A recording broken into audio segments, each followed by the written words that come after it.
Do, essa é uma live com o Dr. Salomão Schwartzman e a Cristiane. A gente vai falar um pouquinho aqui hoje de inclusão, autismo e educação, diagnósticos, enfim. A gente vai conversar um pouco sobre esses temas. Espero que vocês gostem. Eu vou aqui chamar o Dr. Salomão.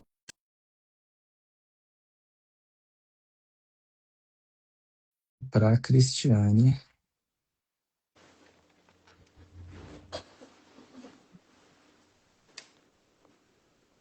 Olá, tudo bom, Dr. Salomão? Tudo e você? Tudo jóia, tudo em paz. Oi, Cris, tudo jóia? Oi, Paiva, boa noite. Oi, doutor Salomão, tudo bem? Tudo e vocês?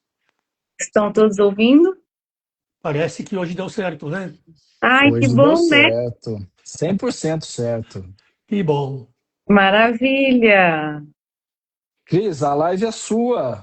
Por Ai, favor, conduza aí. live é nossa, doutor Salomão. Que prazer ter o senhor conosco. O prazer é meu, Cris.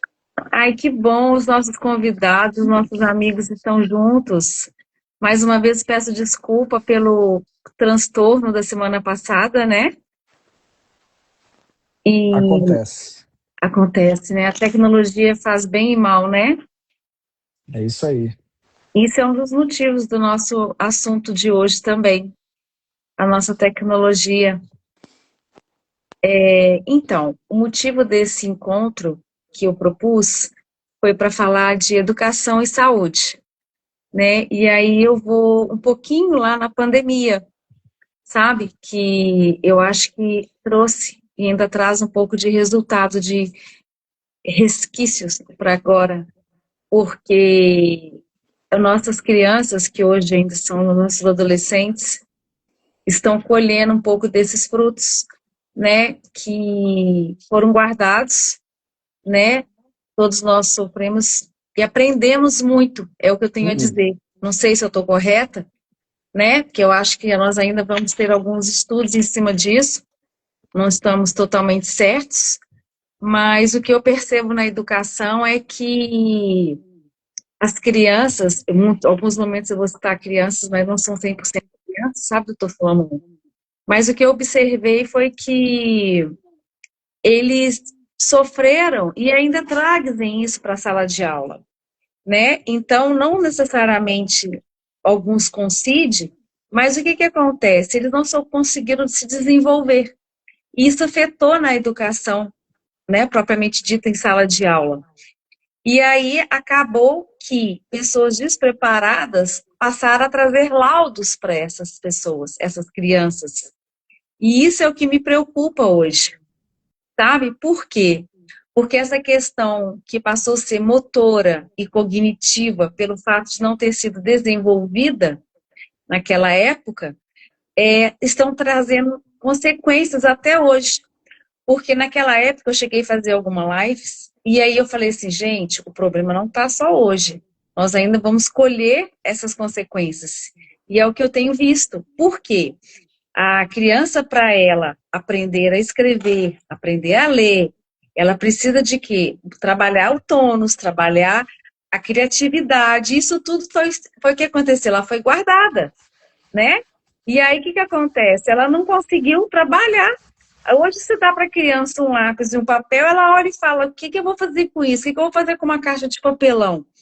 Cadê a criatividade dessa criança hoje? Então, o que eu disse, naquela época, nós colhemos com a tecnologia, né? Nós ganhamos demais. Mas, por outro lado, atrofiou-se, né? Cadê a neuroplasticidade? Cadê tudo isso dessa criança? Então, hoje, agora, as escolas estão começando a perceber que a infância foi perdida, mas ela está precisando ser resgatada, né? Então, e por outro lado, muito laudo foi surgindo. Mas cadê esse laudo real? Esse laudo existe? Essa é a minha preocupação. Porque se recebeu muito laudo, está se recebendo. E, por outro lado, comorbidades estão surgindo. E aí eu queria ouvir do senhor, o que que o senhor acha disso? Olha, Cris, eu acho que você tocou em coisas que têm várias camadas para serem discutidas, né? Uhum, Começando com a história do laudo. uhum, O que que a gente está vivendo hoje em termos de saúde mental? Coisas que são do desenvolvimento, um pouco atípicas eventualmente, hoje recebem rótulos de doença. Então, basta você ver o número de relatórios que você recebe na escola com diagnóstico de TDAH, para citar apenas um exemplo. Laudos em que crianças pequenas são rotuladas como bipolares. Laudos em que bebês, segundo alguns pesquisadores, têm sinais do que eles chamam de depressão. Então, por um lado, a gente está vivendo um momento de medicalização extrema de comportamentos que não são necessariamente atípicos. uhum, Então, essa é uma coisa. Qual é a outra coisa em termos de educação? A educação parte do princípio de que você está lidando com o aluno médio.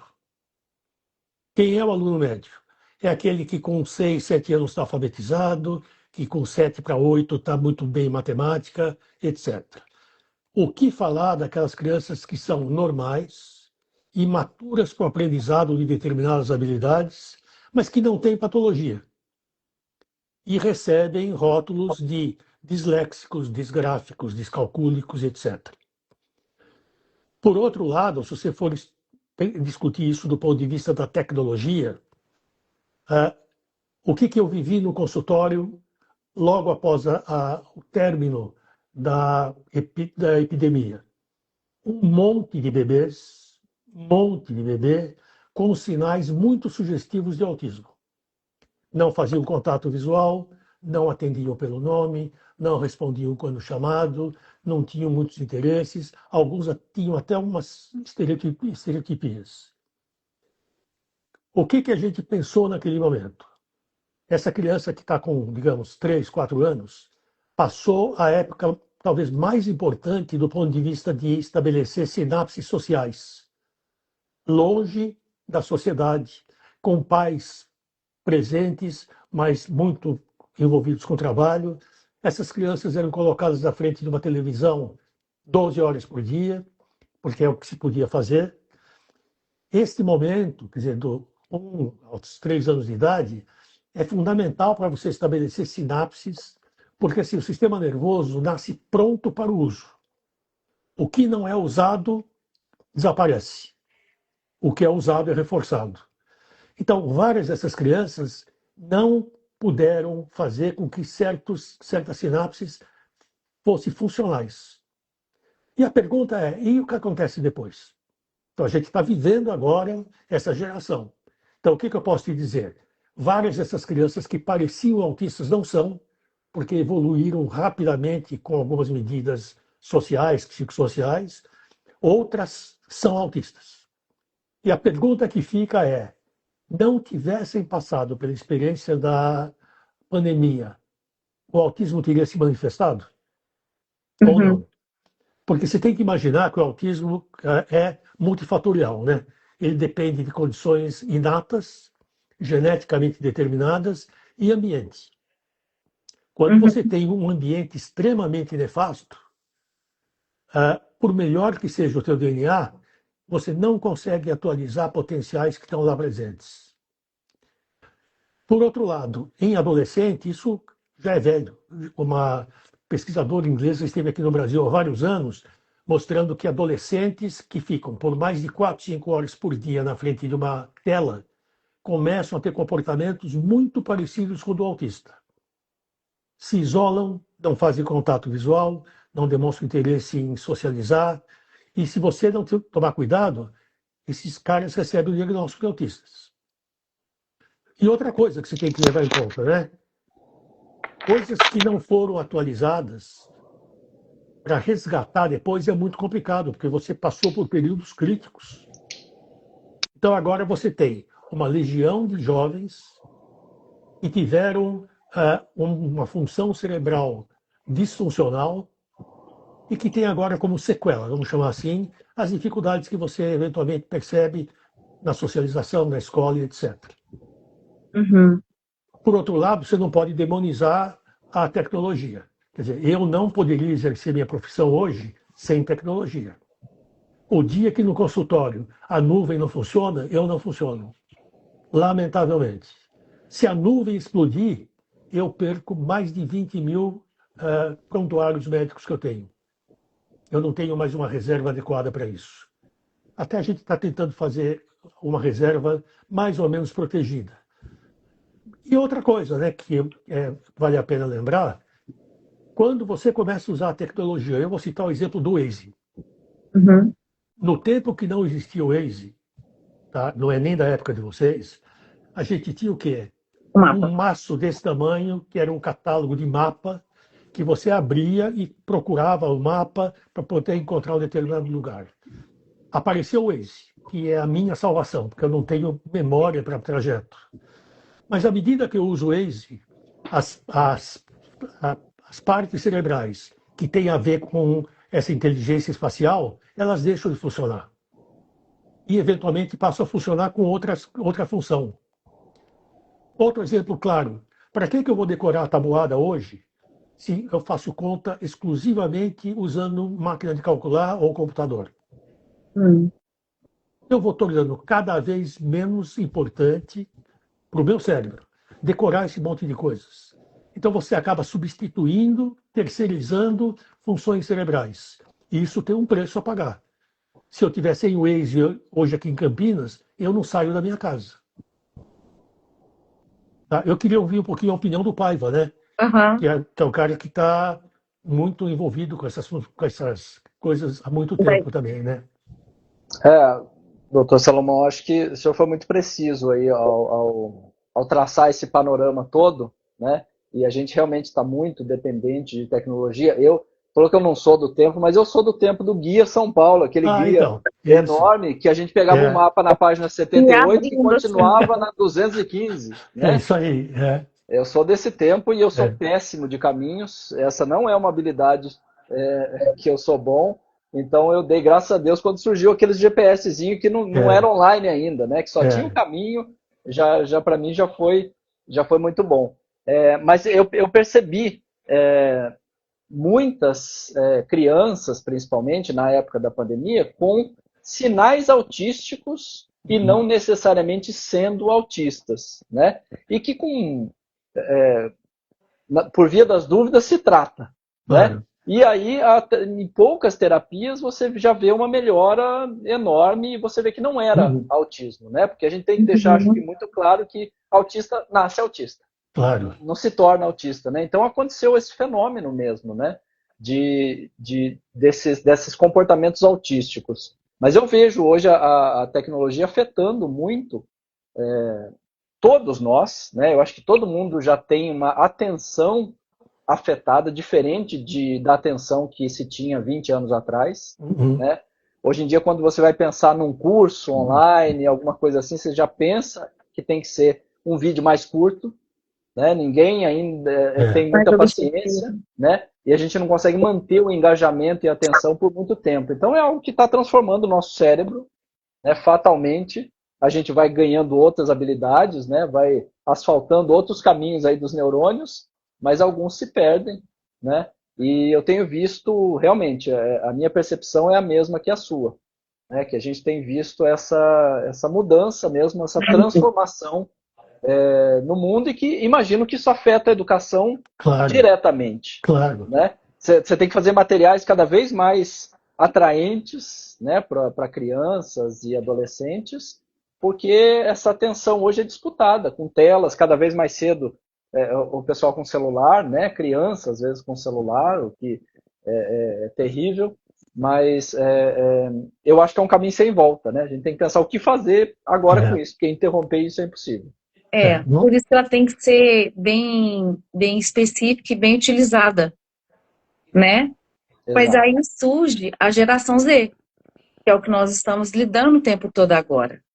Mas aí a gente vive aquele impasse, que é o que eu observo agora, observo não, né? A gente está lidando com isso agora, da criança ansiosa, que não pode se frustrar, e aí a gente passa a ter aquele empate. né? E aí é o que está acontecendo com a fase que eu observo, principalmente nas primeiras fases da maturação cerebral, né?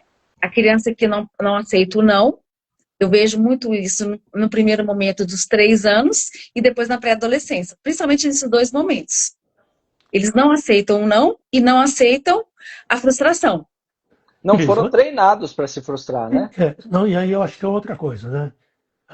Eu vou Porque é tudo imediato. O jogo é imediato, Então, né, a que eu quero é imediato, e aí a vida real não é imediata.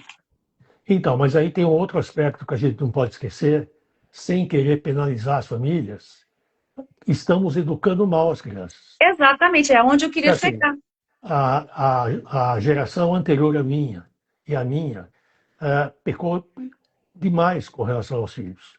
Né? Eu ouço, às vezes, coisas do interior dizendo assim: antigamente, quem comia a parte melhor do jantar primeiro era o pai, hoje é Uhum. o filho. Sim, Né? Então, você deixou de ter, você não tem mais autoridade, você eventualmente cria pequenos delinquentes, porque eles não estão acostumados a obedecer. E se não são acostumados a obedecer, por que fariam isso na escola? Ou por que fariam isso numa festa?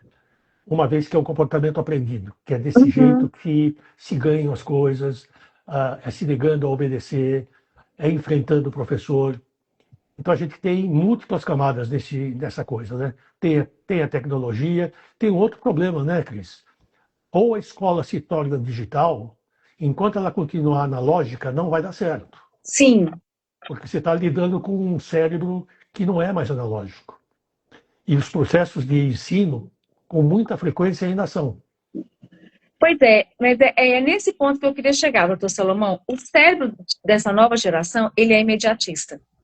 Mas para tudo, ele não tem como ser imediatista. Por mais que a educação, né, que é igual a nossa live está sendo o quê? Saúde e inclusão, mas paralela à educação. Por mais que o cérebro dessa nova geração esteja sendo imediatista, a gente não tem como ser imediatista para tudo na educação. O pai que lida com isso o tempo todo com a revista, né, engloba todos esses escritores, e, né, e a gente está nesses congressos nacionais e internacionais, a gente está tentando evoluir e adaptar a essa nova geração.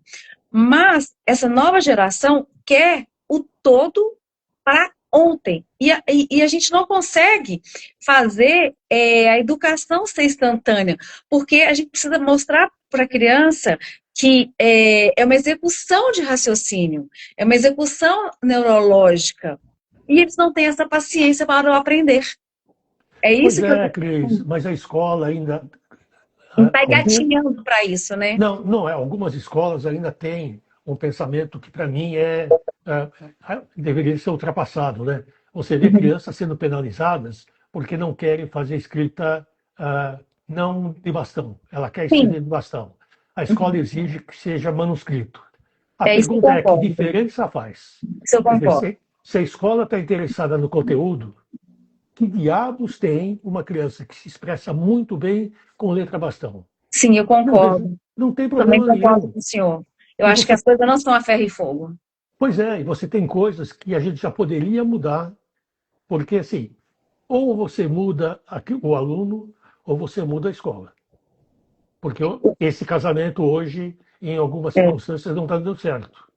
E aí que eu falo que entra a inclusão. Você tem muito mais a ganhar daquela criança mudando pequenos detalhes, né? E aí é onde eu falo que existe a inclusão de verdade, e onde a gente faz um PDI adaptado, né? Essa semana mesmo eu estava conversando sobre isso. Qual a necessidade de eu ensinar para uma criança oração subordinada e coordenada, que aquilo não vai fazer significado para ele, né? Não tem efeito sobre ele, e a gente poder fazer outras coisas muito mais significativas, né? E trazer frutos, né? Igual você está falando, por que eu preciso fazer a letra cursiva se ele faz tão bem, né? O caixa alta, né? E se ele vai estar inserido e vai prestar atenção naquele momento. Isso sim é uma educação, isso sim é uma inclusão. Cris, eu já vi criança sendo penalizada porque resolve um problema sem usar a técnica que a escola acha mais adequada. Uhum. Se você puser qualquer problema simples para nós três aqui, e nós três acertarmos, é muito provável que cada um fez um caminho diferente. Cada um com raciocínio. Não me interessa o caminho que você fez. Concordo. Como escola, me interessa que você chegue ao raciocínio perfeito. E algumas escolas ainda estão muito dentro dessa coisa anterior, que é faça como eu faço, senão não tá certo. Não serve. Né? Agora, inclusão escolar, Cris, tem problemas mais sérios do que esse, né? Quer dizer, o grande problema, e o Paiva vive isso tanto quanto eu, é uma inclusão xiita pela qual todo indivíduo com deficiência deve estar na escola regular. Eu acho que isso é uma enganação. Eu também. Eu acho que isso é um problema que é muito mais ideológico do que qualquer outra coisa. Eu acho que quem sofre com isso são as crianças, são as famílias e são as escolas. Eu Quer dizer, chamo de inclusão de metro quadrado. não entendi. É inclusão de metro quadrado. Sim. Então, não é inclusão. Não é inclusão. É enganação. Eu finjo que incluo, você finge que ele aprende e a família finge que está feliz. Aí chega com 16 anos, o cara está analfabeto, não sabe tabuada, perdendo tempo na escola, quando poderia estar ganhando muito num lugar mais adequado para ele. Né?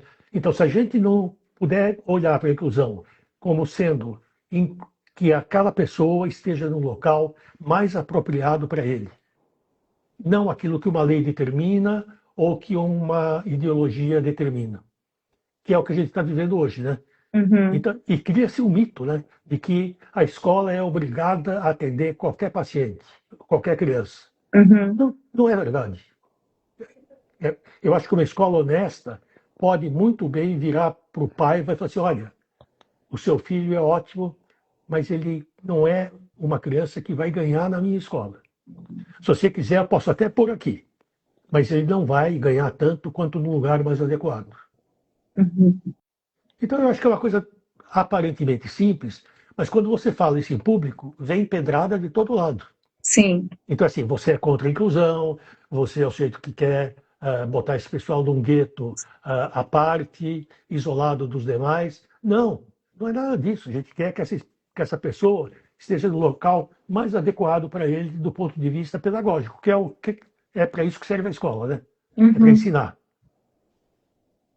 Uhum.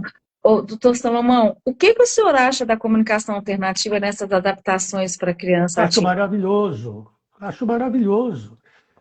A minha conduta é criança com TEA, por exemplo, Uhum. que com 3 anos não está falando quase nada. Continua insistindo na oralidade, mas começa com a comunicação alternativa aumentativa. Sim. Ao contrário do que muita gente diz, ela não inibe a fala. Pelo Tá contrário, bem. ela favorece a fala. Agora, difícil é você convencer a família e às vezes até alguns fonoaudiólogos, que acham que se eu começar com a alternativa, aí mesmo é que o cara não vai falar. A prática mostra É que um isso é tabu, mentira. né?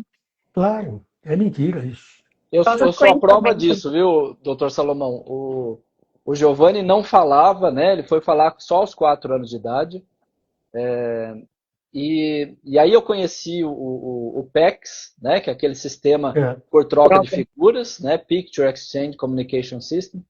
E comprei o livro do PECS, comprei até no site da AMA na época, um livro grosso, desse tamanho, e eu comecei a ler.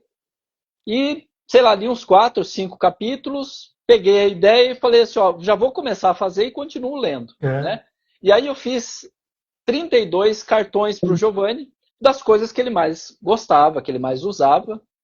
Ouvi algumas críticas de gente falando, ó, se você usar o PECS, a criança não vai falar, porque daí não vai precisar falar. Né? Mas eu vi alguns estudos científicos mostrando o contrário. Né? E eu sempre acredito que a ciência é o atalho mais curto para a gente gastar menos tempo em conferir algo, né? Se algo é efetivo ou não.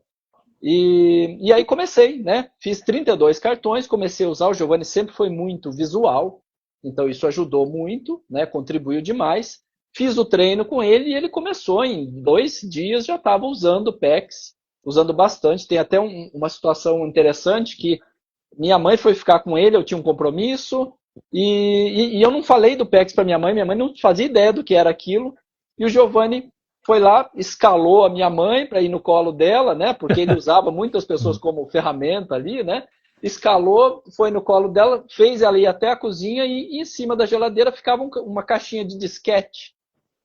Para quem não sabe o que é disquete, né? Eram os pendrives de antigamente.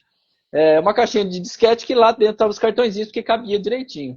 E aí ele botou tudo aquilo no chão, minha mãe achou que era um jogo da memória, e ele achou o cartão da chupeta e entregou para minha mãe. Foi a primeira vez que o Giovanni se comunicou com a avó, né? E ela entendeu na hora, e ela ficou muito feliz primeiro, né? Porque ele se comunicou pela primeira vez, e depois ficou muito preocupada, porque falou, cadê o raio dessa chupeta? Porque ela não sabia onde estava, né? Mas foi assim, né? Uma experiência assim, e ele começou a falar. Quando ele falou a palavra cuco para dizer suco a primeira vez, ele parou de usar o cartão do suco, porque é muito mais fácil ele falar, né, do que ele trocar cartão. Então, assim, foi a prova de que... E aí ele começou a adquirir linguagem, assim, foi dessa forma. Não, e hoje, pai, você tem equipamento que você pode fazer comunicação pelo olhar. Sim. Uhum. Então, você, pelo olhar, você escolhe o que você quer falar e o produtor de voz fala por você. Sim. Exato. Né? Então, você tem olha, exemplo de uma tecnologia maravilhosa do ponto de vista de comunicação, né? Sim. Para quem não tem outra forma, essa é a única forma de se conectar com o mundo, né? Exato. Fundamental isso. Eu sou muito a favor da comunicação alternativa, porque eu acho que, além da comunicar, ela organiza a pessoa, sabe? Ela organiza ela, porque nós nos organizamos o tempo todo. Então, você organiza a criança para ela trabalhar, para ela ser alfabetizada, para ela aprender. Porque você pensa assim, você pega uma pessoa não verbal, às vezes eu utilizo a comunicação alternativa até com as crianças verbais, para ela se organizar para um atendimento. Porque você pensa assim, você não fala nada com ela, leva ela para lá, leva ela para cá. Poxa, somos humanos. A gente tem que entender que aquela criança que você está atendendo, ela quer ter voz, ela quer se expressar e ela quer falar assim, olha, eu não estou afim de ir para esse atendimento, ou eu não estou afim de ir para a natação. E aí, naquele momento, ele tem ele se manifesta de outra forma e a pessoa fala assim, ele está em crise. Não, ele não está em crise. Ele está se colocando que eu não estou afim disso naquele momento, ou eu estou com fome, etc. Então, eu acho isso, assim, incrível. Então, a gente utiliza muito a comunicação alternativa para tudo, né? E eu falo que é um meio de ferramenta maravilhoso. Então, assim, eu gostei muito de ouvir sua opinião sobre isso. Bom, aproveitando que a gente está falando, o senhor colocaria alguma data, assim, uma idade para começar a avaliar o TEA ou outra característica, outra síndrome? Você colocaria uma idade específica? Você gosta de começar a avaliar? Não. Você pode identificar sinais atípicos em bebês extremamente pequenos. Uhum. Um bebê de 5, 6 meses, que não olha no seu entorno, que não sorri, que tem movimentos involuntários que você já percebe que não são os comportamentos habituais de um bebê. Você não faz diagnóstico, mas você levanta uma bandeirinha amarela de que, opa, essa criança tem um comportamento que não é desejável nessa idade. Posso fazer um diagnóstico? Não, mas posso começar a ajudá-la. Uhum. Eu não tenho que esperar um relatório completo para começar a tratar uma criança. Uhum. Na minha opinião, tendo uma suspeita robusta de que tem algum problema, começa a tratar. E vale a pena chamar a atenção para uma coisa, Cris, que numa criança pequena, os sinais de autismo são muito parecidos com os sinais de deficiência intelectual, deficiência sensorial, síndromes genéticas. Então, quando você vê um bebê pouco responsivo, com 6, 8 meses de idade, não tem que pensar de cara que ele é provavelmente um autista. Você tem que pensar, ele tem um comportamento que não é típico para a idade. Eu tenho que começar a pesquisar para tentar identificar o que está acontecendo. Pode ser um bebê surdo. Uhum. Pode ser um bebê com uma deficiência visual severa, que não olha para o outro, obviamente, porque não enxerga, né? Pode ser uma síndrome genética. Entre as milhares que existem, várias começam no bebê pequenininho. Uhum. Mas eu só vou ver isso mais tarde. E nem por isso a gente vai deixar de dar atenção. Então, dá atenção, faz os exames que eventualmente sejam necessários, porque algumas patologias eu identifico de imediato com um determinado estudo genético, por exemplo. Uhum. Então, cada médico tem um protocolo, né? Frente a determinados sinais, ele tem que pesquisar determinadas coisas. Mas tem que mostrar para a família que a busca pelo diagnóstico e o início da intervenção tem que ser paralelo. Já vai fazer exame, vai fazer um monte de coisa, vai fazer bera. Tendo já alguma ideia do que é necessário, começa a estimular essa criança. Não espere, né? Não Haja espere, logo. não espera nada. Comece imediatamente. Se o tratamento for desnecessário, ótimo. Daqui a 6 meses dá alta, história champanhe. Se não, já foi estimulado a partir dos momentos iniciais, que é quando você tem as melhores respostas, né? Quanto antes, mais rápido, né? Por causa Claro. de todo. Eu vou até aproveitar essa deixa para fazer meu jabá, doutor Salomão. Ó, livro com prefácio do doutor Salomão Schwartzman, porque eu ouvi isso dele, né? Não Esse espere, mesmo. né? Não espere ter um diagnóstico para iniciar um tratamento, né? Então foi o segundo filho que eu dei na mão do doutor Salomão, depois de Giovanni. Foi. Então, e é a melhor conduta que você pode ter, Paiva, né? Porque assim, não deixa de procurar achar a causa, mas já começa a intervir na melhor forma possível. No máximo você peca pelo excesso, né? Sim. Claro, claro. Pegando a ideia, com relação ao DSM-6, o senhor acha que vai vir muitas modificações com relação ao que eles estão Vai. colocando? Provavelmente vai. O que eles estão pensando fazer? Além dessa descrição de hoje do DSM-5, que, na minha opinião, é muito subjetiva. Né? Quando eu digo assim, o cara tem que ter dificuldades de sociabilidade. O que é dificuldade de sociabilidade? É ter um amigo? Ou é 10? É 48? Ele tem que ter uma dificuldade na comunicação. Tá, é um sujeito que tem uma fobia social, ele é incapaz de fazer uma apresentação ao vivo. Sim, ele pode ter isso. Então, eles vão acrescentar, pelo que se sabe hoje, dados de exames de imagem, dados de laboratório. Por quê? Porque eles estão perseguindo aquilo que a gente está falando há muito tempo. Eu preciso de marcador biológico. Enquanto eu não tiver marcador biológico para dizer assim, este cara é autista, este cara não é, persistem essas discussões e dúvidas que a gente tem a todo momento. Quando você vai para aquela coisa que na minha entrevista deu a maior confusão, né? Quando você vai discutir autismo nível 1 de suporte. Como? Como que você vai decidir de forma muito absoluta o sujeito que é um autista nível 1 daquele sujeito que tem algumas peculiaridades, mas não preenche os critérios? Sim. É extremamente subjetivo. Quando eu disse, e foi um uso inadequado que eu fiz, que depende do humor do médico, o que eu quis dizer é que é tão subjetivo e varia tanto de médico para médico, que não é raro que essas pessoas que têm nível 1 de suporte tenham vários laudos discrepantes. O doutor acha que é, o outro acha que não é, a neuropsicóloga acha que sim. Por que acontece isso? Porque eu não tenho marcadores específicos. Ninguém fica discutindo se o sujeito tem síndrome de Down ou não. Eu faço um exame, cariótipo, deu trissomia, ele é. Não deu trissomia, ele não é. Não se discute. Mas ele parece. Ele parece, mas não é Down. Ele é filho de chileno, tem o olhinho puxado, e quando o bebê parecia que tinha alguma coisa. É isso que a gente está em busca no mundo inteiro, né? Sim. Ter critérios mais definidos para fazer diagnóstico. E também a gente percebe muito que os TEAs, eles têm muito reflexo do meio, né? E nisso tudo que a gente vem colocando desde o início da nossa live, isso tudo modifica os níveis e também os tratamentos. Então, a criança que estava no nível 2, ele pode passar para o nível 1. Ele não deixa de ser TEA, mas ele se modifica. Não, mas aí tem um outro problema que eu vejo com o uso muito inadequado dessa história, de estabelecer um nível de suporte para criança pequena. Isso não faz sentido. Uma criança pequena é nível de suporte 3. Mesmo não sendo TEA. Ela não é funcional, ela não é capaz de ir no banco, tirar, enfim. Sim. Então, o que eu digo para a família?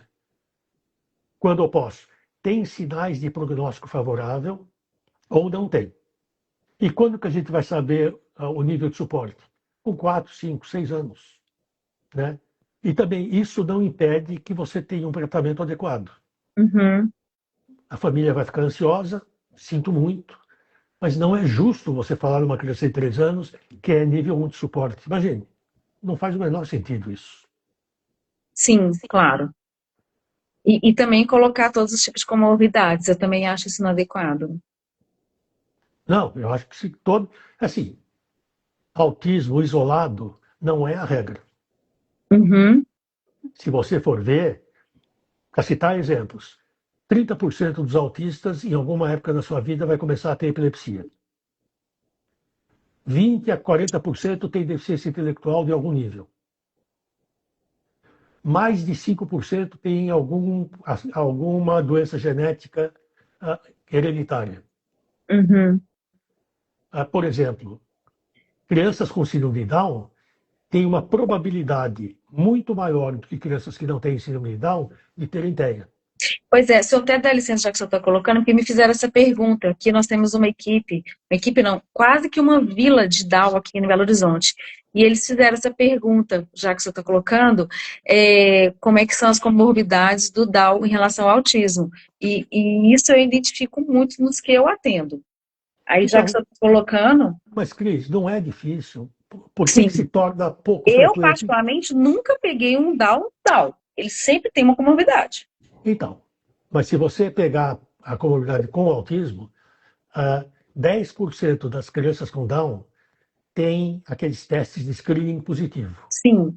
5% confirmam o diagnóstico de TEA.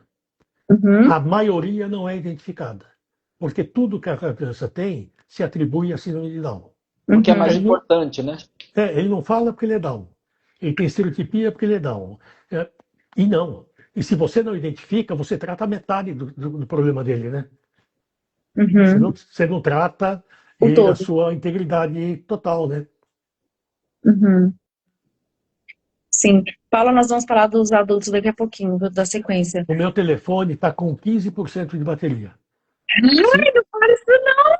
Se eu sumir, não fui eu que sumiu, foi o Não, telefone. cadê sua esposa para trazer o carregador? Não tenho como ligar aqui. Ah, meu pai, não brinca isso não. Eu não cheguei onde eu queria ainda não. Não, Não, vamos, 15% dá pra gente chegar vamos uma lá, hora. Ô. vamos lá. Vou falar uma coisa aqui. É... Perdi uns 15%.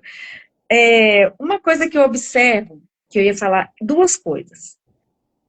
Uma é que o que o senhor me diria sobre, que a gente falou um pouquinho no início, mas eu não queria cortar, essa questão dessa agressividade das crianças atípicas, não vou falar crianças, adolescentes, etc., com relação aos educadores, que nós falamos um pouquinho desse gancho, mas eu queria chegar nesse ponto específico, porque, inclusive, em alguns estados já está tendo até uma lei, né, em relação a essa questão de proteção ao educador. Porque a gente tem essa questão de conter, saber lidar, mas isso está perdendo aquilo que a gente falou lá no início, a questão de saber educar. É aquele negócio, se em casa eu permito, por que na escola eu não vou permitir? Se em casa eu posso, por que na escola eu não posso? Eu Cristiane, estou dizendo isso aí em escuta, relação à agressividade do educador. Pode falar. você assiste jornal na televisão? Hum. Tem algum dia que você assiste que não tem 2 feminicídios, 4 caras baleados, 8 que levaram uma facada, um sujeito que matou 2 judeus em Londres porque teve vontade? O mundo está desse jeito. É, A criança é reflexo do mundo em que você vive. A gente está vivendo um mundo que é pior que a Idade Média. exatamente. Você sai de casa, você não tem certeza se você volta. Você não pode sair com o celular na mão. Você não pode entrar numa briga de trânsito. Se alguém bate no seu carro hoje, você não pode descer para discutir com o cara. Você está arriscado Está a. sujeito. Claro. Então, o que essa criança aprende? Que é desse jeito que se vive. Ela vive a agressividade. Então, lamentavelmente, isso acaba entrando dentro da igreja, dentro da escola, em tudo quanto é lugar. Mas eu acho que isso é reflexo de uma civilização extremamente violenta que a gente Eu está. não ia colocar isso só em relação a um CID, não. Pois Não, é. claro que não. Claro que Pois é, não. eu tive essa visão, mas eu não queria comentar. É claro que não. E é muito fácil falar que o autista é agressivo, né? A Eu não imensa, tenho essa. a Pois é, imensa maioria não é. não é. Então, assim, alguns são, como crianças típicas também são, como o Down, que é aquele sujeito Como pacífico, os de vez em típicos, quando ele é os extremamente não atípicos agressivo. também. Então, é que é muito fácil, né, você rotular, bom, como ele é autista, tudo que ele Uhum, faz é porque ele é autista, né? Não, ele é um exato. autista que vive no século XXI em São Paulo, né? Uhum, acho que você já respondeu tudo. Fora que muitos comportamentos, se não todos, são um tipo de comunicação, né? Claro, Então, muitas claro. vezes ele tá, por exemplo, eu lembro de uma menina, eu nem sei se o doutor Salomão vai lembrar dessa história, de uma menina, mas assim, essa história tem, sei lá, 15 anos. Uma menina estava batendo a cabeça na parede, que na casa, na altura da testa dela, era inteira de sangue, Eu vi. e a menina batendo a cabeça na parede, a mãe gravou vídeo e tudo É, mais. E o fim da história, para resumir, era uma menina autista, deu conselho tutelar, mil coisas. E para resumir a história, ela estava com cólica menstrual. Paiva, essa menina no meu consultório foi uma menina com comportamento absolutamente exemplar. Olha só. Saiu daquele ambiente e eu quis ver exatamente por causa disso, porque eu fiquei chocado com aquilo, fiquei com pena da Sim. família. É outra criança. Tem um outro caso que foi famoso na televisão, não sei se viu, acho que saiu no Fantástico, um moleque que acordava o pai 12, 13 vezes por noite para botar no chuveiro. Era o único lugar que ele ficava um pouco mais tranquilo. Eu lembro disso. Então, eu vi esse menino mais calmo e tranquilo do que você. Então, era um comportamento que ele estava tentando dizer alguma coisa, algum incômodo. Às vezes é uma criança que tem um problema sensorial intenso, que não sabe verbalizar e tem esses comportamentos incompreensíveis para quem está do Eu lado de acredito fora. que tudo tem uma fala. E assim, eu vejo muito através do olhar, sabe? Eu acho que a criança, o ser humano, ele se expressa. Então, assim, eu até arrepio para falar, porque eu falo assim, gente, ele não está fazendo isso à toa. Até para ele falar com o educador que, olha para mim, eu tô aqui, eu existo. Me deixe participar, sabe? Eu não acho que assim, do nada ele vai chegar ali, me perdoa quem está ouvindo e que não concorde, e vai te agredir à toa. Sabe? Pode ser por uma coisa que ele viveu em casa e que ele já chegou, vamos dizer, desorganizado na escola. Sabe? Eu trabalhei na escola, eu não estou aqui de passagem. Eu vivi na sala de aula. Então, eu tive experiência como educadora. Sabe? Eu tenho 25 anos de educação. Então, eu sei o que eu estou falando. Eu escolhi a neuroeducação com base nisso. Então, assim, a criança, ela se expressa, o ser humano se expressa. De Claro, alguma forma, ele está se expressando. Todos nós nos expressamos. Então, eu vejo isso, né? Então, assim, saindo da criança, igual agora nós já estamos na adolescência, e caminhando, porque eu imaginava que seria a nossa live, é isso. E aí nós estamos chegando na evasão escolar, que é o que está acontecendo agora. Os estudos estão mostrando uma evasão enorme do TEA, né, que eu vou citar aqui, mas para todos. Por quê? Porque eles não estão sabendo, não estão conseguindo ser incluídos. Por quê? Nós já vivemos uma dificuldade de adaptar, de preparo do professor para conseguir ser. A gente fecha o microfone quem tiver aberto, por favor. Eles estão já tendo essa dificuldade de receber, né? E se preparar. E na universidade também. Então, essa evasão está acontecendo por vários fatores. O bullying que eles vivem, sabe? A falta de cultura e adaptação científica mesmo. Aí eu queria ver o que o senhor observa disso, o Fardo também, porque isso está acontecendo e vem de bigode, de vale, porque a falta de afetividade. E eu vejo que a afetividade é o que mais move a educação. E isso está sumindo no mundo. As estatísticas estão mostrando isso, Cris. Se você pegar qualquer estatística de Uhum. educação no Brasil, o número de crianças evadidas ainda é muito alto, Sim. né? Eu não sei qual é a razão básica disso, mas de algum jeito a gente tem que pensar que a escola não está oferecendo para essas pessoas aquilo que as reteriam na escola. Quer dizer, por que ela vai abandonar a escola? Uma das razões, e isso eu Ah, tenho acompanhado alguns pacientes, é que você tem uma população invisível no Brasil que não é identificada, nem em consultório nem na escola, que são as pessoas com deficiência intelectual leve. Tem autismo, tem Down, tem síndrome, ninguém mais fala em deficiência intelectual. É como se não existissem mais deficiências intelectuais. Onde eles estão? Laudos errados, repetindo na escola, quando a escola não promove automaticamente. E uhum. chega no momento em que ele percebe que ele não está ganhando absolutamente nada, estão cobrando dele o que ele não tem. Uma das possibilidades, eu vou embora da escola, eu não Uhum. quero mais ir. Ou ele verbaliza isso, eu não quero ir mais para a escola. Sim. Se eu perguntar para você, quantos diagnósticos de deficiência mental leve e intelectual leve você teve na escola nos últimos anos? Nenhum. Não se pesquisa isso. Então, o que eu costumo dizer para os pais? Criança que aparentemente não tem grandes problemas, mas que não aprende de acordo com aquilo que se espera e não tem uma razão óbvia, faz uma avaliação neuropsicológica. E não raramente aparece lá, o cara é limítrofe ou tem uma deficiência intelectual leve. O que fazer com isso? Adaptar o currículo à medida do possível, quer dizer, ajudá-lo, mas não cobrar dele o que ele não tem. Esse é o melhor jeito de tirá-lo da escola. É todos os dias cobrar dele algo que ele não pode te dar de volta. Aí eu coloco duas coisas que eu percebo. Uma, eu vejo muita dificuldade de pedir para os pais essa avaliação e também adaptação curricular. É como se eu estivesse falando uma coisa assim de outro mundo. Primeiro que eles não sabem diferenciar PDI de adaptação curricular. É como se eu estivesse falando assim, isso aqui é preto, isso aqui é branco. Eu não consigo ver, é muito difícil eu ver.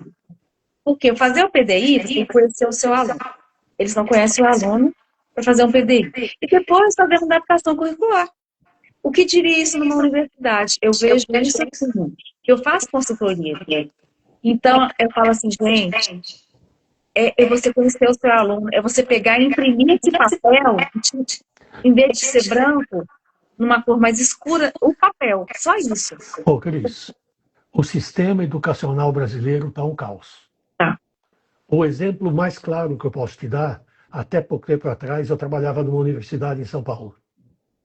Esse exemplo que eu peguei é de uma universidade de São Paulo. Então, no último ano que eu estava lá, um rapaz com síndrome de Down, eu tenho 10% de bateria, ainda dá. Com síndrome de Down, foi aprovado para o curso de pedagogia. Aí você vai falar assim, oh, que legal, por que um Down não tem direito? Ele tem direito, mas ele não dá conta. O que aconteceu na primeira semana? Numa das aulas, esse rapaz de 22 anos levantou e pediu para a professora levar ele no banheiro para poder limpá-lo. Esse cara não tinha autonomia nem para isso. E aí você fala assim, como que ele entrou? Uhum. Ele entrou porque durante todo o curso ele foi sendo aprovado, porque chegou nessa faculdade em que se você não tira zero, se tira qualquer nota na dissertação, você é aprovado, e ele foi aprovado. Quer dizer, que sistema educacional é esse que permite que uma universidade aceite num curso de pedagogia um deficiente intelectual moderado? Bom, isso está presente em todas as escalas que a gente está falando. A criança pequena, está na adolescente. Eu acho que a gente está vivendo um momento caótico em termos de educação, né? Sim. Com essa coisa de aprovação automática, ninguém pode reprovar. Enfim, se criou um lobisomem, uma coisa absurda do ponto de Um vista iceberg. pedagógico. Sim. Eu sou daquela época que, assim, não passou, repete. Eu também Não, sou. não Porque aprendeu, repete de novo. Isso acabou, né? Porque chega num ponto em que, dependendo do grau da criança, ela começa a perceber que ela está diferente. É óbvio. Se ela não for totalmente deficiente, ela percebe que ela não ela faz o que o percebe. coleguinha faz, que aquilo que a professora pede ela não consegue fazer. É óbvio que sim. Sim. Eu tenho Então, crianças de 5 anos que não fazem um nome, sim. nem com letra móvel. Então, aí você pergunta assim, então ela está num ambiente inclusivo? Não, ela está num ambiente exclusivo. Ela vai ser excluída de algum jeito, em algum momento. Sim, pois é. Então, isso aí é o que a gente fala. Isso não é só o autismo. E uma coisa Não, que você citou muito a deficiência intelectual. E, para mim, é uma das coisas mais difíceis é a deficiência intelectual. É a gente fazer essa comorbidade com a deficiência intelectual. Cristiane, quando você faz grandes levantamentos sobre causa de dificuldade de aprendizagem, em primeiro lugar é a deficiência intelectual. O resto vem depois. Isso as estatísticas mostram claramente. Por que você não vê? Porque você não investiga. Uhum. Porque não passa pela tua cabeça que aquele moleque bonitinho, simpático, possa não estar aprendendo porque ele tem uma deficiência intelectual leve que não é tão evidente. E ela tá gigantesca. Sim, claro. As pessoas não estão vendo, ou não querem ver, Então, por isso que eu chamo esse pessoal de invisível. Eles não existem, do ponto de vista a olho nu, nem da né? escola, nem da família, e às vezes nem dos profissionais de saúde. Uhum. Fábio, quer falar uma coisa? Não, imagina, tô aprendendo aqui com vocês, só tô aprendendo aqui, viu? Deficiência intelectual, se a gente comparar ali a prevalência, né, É de enorme. diagnósticos, né, É, ela é grande. Eu acho que teve dois momentos, né? Um momento que o autismo não era o que é hoje como conceito, então tudo era deficiência isso. intelectual. Depois passou meio que tudo ser autismo e eu imagino que a prevalência de deficiência intelectual esteja diminuindo, mas por até um erro de diagnóstico diferencial, né? Ela não é identificada, né, Paiva? É, não está nem nas estatísticas. Grande parte das crianças que chegam no meu consultório com suspeita de autismo, na verdade, são deficientes intelectuais que não têm nada de autismo. Por que se falou em TEA? Porque não fala, porque não tem muitos amigos, porque não se comunica bem, mas o quadro é completamente diferente, basta você pensar nisso. Sim, E você tem forma de comprovar, né? Faz uma avaliação neuropsicológica que isso fica óbvio, fica claro. sim. O teste de QI Agora, ainda é eficaz nesse caso, né? é, agora, a escola tem um grande problema que é assim, a escola não é clínica. A escola não tem que fazer diagnóstico. Qual é o papel da escola? É chamar a família e dizer claramente, olha, o seu filho não está cumprindo com aquilo que se espera minimamente de uma criança dessa idade. Sugiro que o senhor procure um especialista. Se ela vai aceitar ou não, é outro problema, já não é teu. Sim. A gente tem um limite ao que a gente pode fazer. Como eu, né? Eu peço um determinado exame e o cara acha que não deve fazer. Uhum. Eu fiz a minha parte, mas eu não posso pegar esse cara e levar para o laboratório e tirar sangue dele.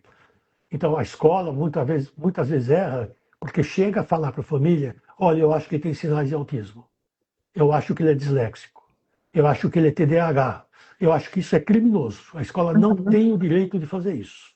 Concordo.